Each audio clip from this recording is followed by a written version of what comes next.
Hi, my name is Jakob Valdez, and I've been working with Jack, Debshila, and Rich at OpenStax to create a human-like educational question generator with large language models. We recognize that creating questions for educational assessment has always been difficult. Good questions don't just require the recollection of information, they should expand critical thinking skills as well. This makes question generation difficult to scale, as it usually requires the help of subject matter experts, which can become costly and labor intensive. Yet, a large and diverse pool of questions is extremely important for the learning and development of all students. And so we wanted to be able to scalably generate questions that were good enough to be used on educational assessments. But this isn't an easy task, and we needed some criteria for when a question should be included on an assessment. So we decided each question should be meaningful and grammatically correct. It should be answerable from the context in which it is being asked, and it needed to be screened of toxic content to remain appropriate for educational purposes. We decided to utilize OpenAI's GPT-3 in an effort to generate questions that would meet these needs. And GPT-3 is a pre-trained language model that generates results from a prompt. And we wanted to prompt GPT-3 to become a question generator. And there are some issues that can arise when using a pre-trained language model, where sometimes the generated content can be toxic or grammatically incorrect. And even more often, generations can appear completely random and unstructured relative to the prompt.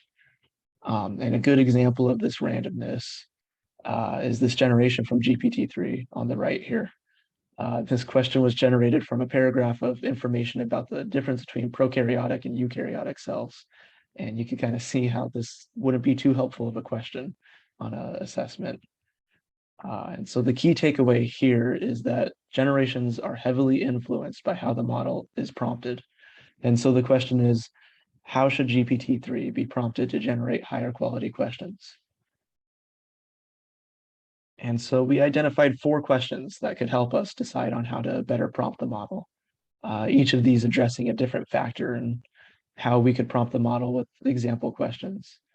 When we input example questions into the model to prompt it, we wanted to know, how should these example questions be structured? We also asked ourselves what the source information should be for these example questions, and could it be different from the information we want to generate a question for? We also asked what number of example questions should be provided to the model, and how much does each additional example question actually improve the model? And lastly, we wanted to know, how long should the example questions be, and how much context should be provided for that question? How does changing the lengths affect the quality of the question generator? But before we get deeper into these questions, let's look at how we evaluated the results for these experiments we ran. We defined some metrics to evaluate the quality of questions generated with various prompting strategies. And a majority of these metrics were automated, and these are listed in the blue. We used distinct 3 scoring to evaluate how diverse the question generations were, which is a calculation of the average number of unique 3 token length grams our model generated. We wanted to see a higher average number of unique words or phrases. And the next metric is perplexity, which evaluated the coherence of the results. And this was trained on GPT-2, where a lower score signified more coherence. Grammatical errors were detected using the Python language tool. And our final automatic metric made use of Perspective API to measure the toxicity of the generations. Along with those metrics, we also did a human screening of the generated questions, and we marked questions that were acceptable, and we decided that these would be ones that were coherent, on topic, answerable, grammatically correct, and appropriate. Now let's look at the first question we asked, which was how the example question should be structured. We came up with 2 configurations formulating an example question, which we will define as CAQ and CTQA.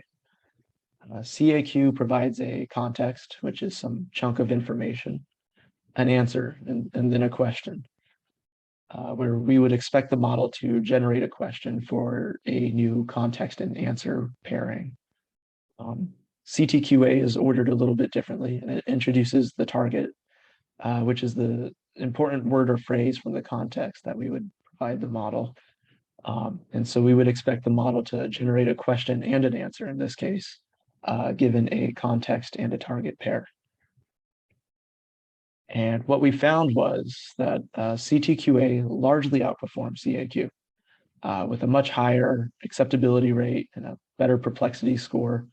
The target seemed to help guide the question generator at keeping the question within context. And getting the model to generate a question and an answer together seemed beneficial as well, where we saw CAQ often fail due to having the answer within the question it was asking. And next we looked at where we would source our example questions. And we considered two scenarios here. Since we wanted the model to generate questions for the OpenStax biology textbook, we pulled example questions from the textbook first. And we compared this to a question generation provided from questions from the squad question answering data set. And the question generator showed higher acceptability rates and improvements in every other metric when the example questions were sourced from the same material that a question was generated from, this case being the OpenStax textbook. And so we realized that this made our question generator content specific. And next, we asked the ideal number of example questions where with pre-trained large language models like GPT-3, it's been seen that increasing the number of examples provided usually improves the results, but to a certain extent. And at a certain point, the improvements are no longer noticeable. And it's important to keep in mind that while increasing the number of examples can also increase the quality of the model, it also increases the computation cost. And so keeping this in mind, we found that 5 examples was ideal, where we had significant improvements over 3 and 1 example. But 7 examples didn't show enough improvement in many of the metrics. It showed some improvement in grammatical error and toxicity by a small amount, but can see that the acceptability rate is actually highest for 5 examples. And then finally, we looked at what the length should be for example questions. And we started with looking for the ideal length of a context for the question. And by changing the length of the context, the model had different amounts of information to pull questions from. We defined 3 different lengths of context, with short being around 2 sentences of information, medium being 4 to 5 sentences or a small paragraph, and long being a large paragraph or a multiple small paragraphs. And an increase in the length of context seemed to just about improve every metric except for grammatical error. Long context seemed to be unique in the fact that it was more successful at scaling multiple paragraphs of information, such as compare and contrast questions. But in general, medium length seemed to be the best option for context length. And after the fact, we did a similar experiment with different lengths of questions. And so sometimes a longer question can be more difficult by, we can set up a scenario that requires more critical thinking rather than just being a simple recall question. And so what we wanted to see is, could we replicate this by increasing the length of example questions used to prompt the model?